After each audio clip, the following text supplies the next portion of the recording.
Remercions tout simplement les autorités de poursuite des trois États de la Confédération de l'Alliance des États du Sahel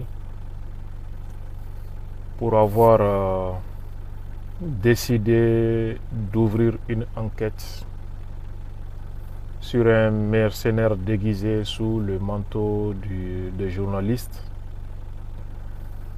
qui intervient sur le plateau de France 24, qui, au lieu d'être un média, sert d'officine pour les opérations terroristes dans les États du Sahel. Ça fait plusieurs semaines que je n'ai eu cesse de dénoncer les agissements de ces mercenaires au service du Quai d'Orsay, qui passe son temps à promouvoir les actions terroristes, à mentir sur nos armées, à chercher par tous les moyens à donner une certaine légitimité aux actions terroristes. C'est sa mission sur le plateau de France 24 en violation de tous les principes clés du journalisme. L'acte de Wassim Nasr, pour ne citer que les derniers en date, lors des attaques terroristes à Bamako contre l'école de gendarmerie et l'aéroport international,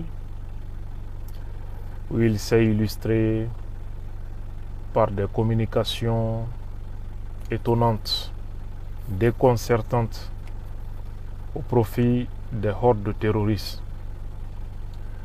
poussant l'outrecuidance jusqu'à affirmer publiquement être en contact avec les assaillants au moment où ceux-ci attaquaient les emprises militaires et d'autres sites sensibles de la capitale malienne. Cette déclaration de sa part a des implications d'ordre juridique, éthique et sécuritaire. D'abord, au plan juridique, il se fait passer, il passe pour être un complice des terroristes, puisqu'il était en contact direct avec eux au moment où il attaquait les cibles militaires. C'est lui-même qui le dit. Juridiquement, il y a lieu de constater ici une complicité. Deuxièmement, il y a lieu de dénoncer ici la responsabilité du média où il intervient. Du point de vue éthique journalistique, il viole un principe fondamental du journalisme.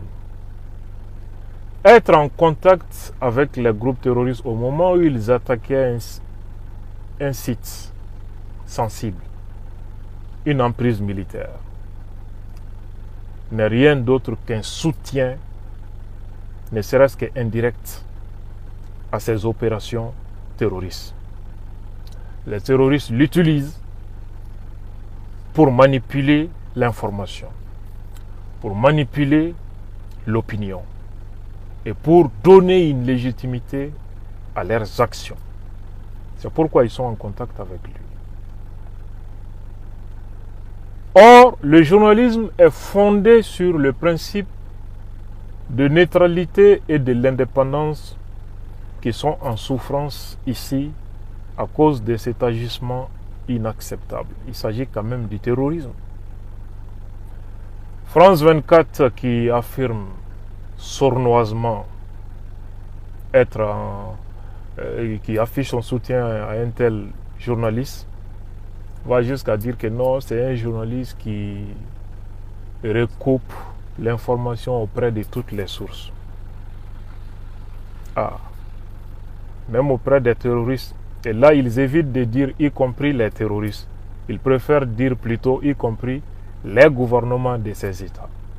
Mais pourquoi ils n'ont pas ajouté y compris les groupes terroristes auprès des groupes terroristes? Parce qu'ils savent que du point de vue éthique, ça ne passe pas. C'est vous qui le dites que vous nous avez appris à compter. Donc, après nous avoir appris à compter, il ne doit donc plus être possible pour vous de nous faire admettre que 2 et 2 font 7. Mon confrère Amadou Ampaté, mon compatriote Amadou Ampateba a eu à vous dire ça une fois au siège de l'UNESCO. Au plan sécuritaire, l'acte de Wassim Nasr porte atteinte à la sécurité nationale. Dans le feu de l'action, toutes ces publications visaient à guider l'action de ces terroristes, à donner des informations sur la position des femmes, à orienter l'opinion et à essayer de créer la panique, magnifiant ces terroristes et leurs actions, et avec des termes péjoratifs pour nos États et pas mal d'autres choses. Puisque France 24 appartient à un État, je pouvais ajouter une implication diplomatique, tenant compte de cet aspect-là. Je dis tout simplement félicitations et bravo et demander aux acteurs judiciaires des États du Sahel d'aller jusqu'au bout de cette procédure. Sur la même chaîne de télévision France 24, j'ai entendu un autre propagandiste au service des groupes terroristes, d'ailleurs leur porte-parole, Atay Ag Mohamed, qui tarissait quand même de termes péjoratifs pour cribler des balles les autorités du Mali, faisant comme si l'État du Mali est contre une partie d'une population, etc. Mais Atay a tout dit sur ce plateau, sauf que lui-même est bénéficiaire d'un logement social à Bamako grâce à la largesse de l'État du Mali.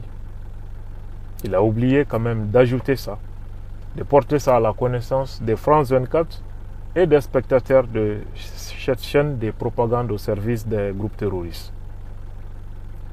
À Niamana, tout près, Atay Ag Mohamed a un logement, même si on sait qu'aujourd'hui c'est occupé par son chauffeur. L'État du Mali a accordé toutes ses faveurs ici. Et malgré tout, c'est vous qui parlez comme si voilà, vous n'avez rien bénéficié au Mali. C'est quand même ingrat. C'est la même erreur qui est arrivée à mon cher ami Fahad Ag Al-Mahmoud, que la jeunesse du Mali considère beaucoup, qui était quand même apprécié et aimé. Moi, j'espère vivement que mon cher ami Fahad revienne à la raison. La jeunesse malienne a beaucoup de respect pour ce jeune qui est valable et malheureusement qui prend le chemin de l'aventure aujourd'hui. Donc, soyons dignes sur les plateaux internationaux. Et si vous pouviez savoir et mesurer le mépris de ces Occidentaux vis-à-vis de vous, vous cesseriez d'être méprisant envers vos propres frères. À bon entendeur.